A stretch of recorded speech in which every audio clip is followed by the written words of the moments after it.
सबसे बड़ा पुण्य। एक राजा बहुत बड़ा प्रजापालक था। हमेशा प्रजा के हित में प्रयत्नशील रहता था। वह इतना कर्मठ था कि अपना सुख, ऐशो आराम सब छोड़कर सारा समय जन कल्याण में ही लगा देता था। यहाँ तक कि जो मोक्ष का साधन है अर्थात भगवत भजन, उसके लिए भी वह समय नहीं निकाल पाता था। एक सुबह राजा वन की तरफ भ्रमण करने के लिए जा रहा था कि उसे एक देव के दर्शन हुए। राजा ने देव को प्रणाम करते हुए उनका अभिनंदन किया और देव के हाथों में एक लंबी चौड़ी पुस्तक देखकर उनसे पूछा, महाराज आपके हाथ में यह क्या है? देव बोले, राजन यह हमारा बही खाता है जिसमें सभी भजन करने वालों के नाम हैं। राजा ने निराशा युक्त भाव से कहा, कृपया देखिए तो इस किताब में कहीं मेरा नाम भी है या नहीं। देव महाराज किताब का एक एक पृष्ठ उलटने लगे परंतु राजा का नाम कहीं भी नजर नहीं आया। राजा ने देव को चिंतित देखकर कहा, महाराज आप चिंतित ना हो, आपके ढूंढने में कोई भी कमी नहीं है। वास्तव में ये मेरा दुर्भाग्य है कि मैं भजन कीर्तन के लिए समय नहीं निकाल पाता और इसीलिए मेरा नाम यहाँ नहीं है।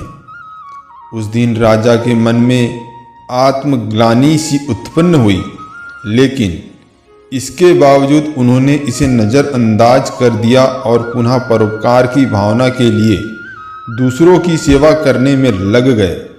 कुछ दिन बाद राजा फिर सुबह वन की तरफ टहलने के लिए निकले तो उन्हें वही देव महाराज के दर्शन हुए। इस बार भी उनके हाथ में एक पुस्तक थी। इस पुस्तक के रंग और आकार में बहुत भेद था। यह पहली वाली से काफ़ी छोटी भी थी। राजा ने फिर उन्हें प्रणाम करते हुए पूछा, महाराज आज कौन सा बही खाता आपने हाथों में लिया हुआ है? देव ने कहा, राजन आज के बही खाते में उन लोगों का नाम लिखा है जो ईश्वर को सबसे अधिक प्रिय है। राजा ने कहा, कितने भाग्यशाली होंगे वे लोग, निश्चित ही वे दिन रात भगवत भजन में लीन रहते होंगे। क्या इस पुस्तक में कोई मेरे राज्य का भी नागरिक है? देव महाराज ने बही खाता खोला और ये क्या, पहले पन्ने पर पहला नाम राजा का ही था। राजा ने आश्चर्यचकित होकर पूछा, महाराज मेरा नाम इसमें कैसे लिखा हुआ है? मैं तो मंदिर भी कभी कभार ही जाता हूँ। देव ने कहा, राजन इसमें आश्चर्य की क्या बात है? जो लोग निष्काम होकर संसार की सेवा करते हैं, जो लोग संसार के उपकार में अपना जीवन अर्पण करते हैं, जो लोग मुक्ति का लोभ भी त्याग कर प्रभु के निर्बल संतानों की सेवा सहायता में अपना योगदान देते हैं, उन त्यागी महापुरुषों का भजन स्वयं ईश्वर करता है। हे राजन तू मत पछता कि तू पूजा पाठ नहीं करता, लोगों की सेवा कर तू। राजन इसमें आश्चर्य की क्या बात है? जो लोग निष्काम होकर संसार की सेवा करते हैं, जो लोग संसार के उपकार में अपना जीवन अर्पण करते हैं, जो लोग मुक्ति का लोभ भी त्याग कर प्रभु के निर्बल संतानों की सेवा सहायता में अपना योगदान देते हैं, उन त्यागी महापुरुषों का भजन स्वयं ईश्वर करता है। हे राजन तू मत पछता कि तू पूजा पाठ नहीं करता, लोगों की सेवा कर तू असल में भगवान की ही पूजा करता है। परोपकार और निस्वार्थ लोक सेवा किसी भी उपासना से बढ़कर है।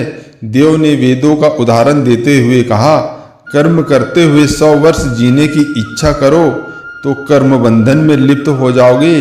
राजन भगवान दीन दयालु है, उन्हें खुशामद नहीं भाती बल्कि आचरण भाता है। सच्ची भक्ति तो यही है कि परोपकार करो, दिन दुखियों का हित साधन करो। अनाथ, विधवा, किसान व निर्धन आज अत्याचारियों से सताए जाते हैं, इनकी यथाशक्ति सहायता और सेवा करो और यही परम भक्ति है।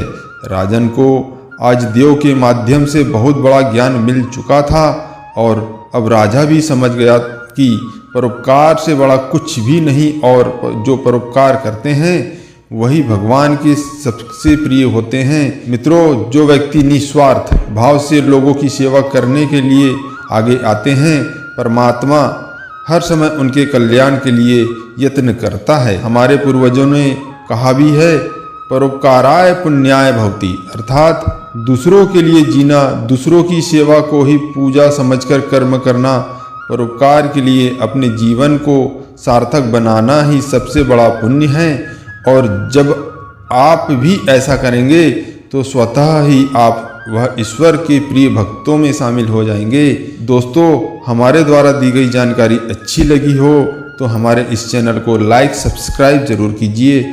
और ये कथा आपको कैसी लगी अपनी राय कमेंट में जरूर देना। मिलते हैं अगली एक नई वीडियो के साथ। धन्यवाद।